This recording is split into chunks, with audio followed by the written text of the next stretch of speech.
Hola, soc la Joana Mascaró, som ramadera de vacú de llet i som la quarta generació de la nostra família. Tenim una explotació de vaques aquí a Campos, se diu Sort de Sant Coves, i faig feina amb mon pare i amb mon mare.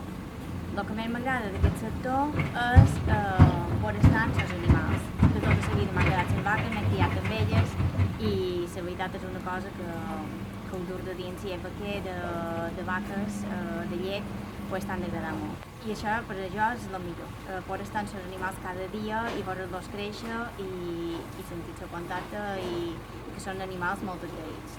El que menys m'agrada d'aquesta feina és així com estan les coses avui en dia.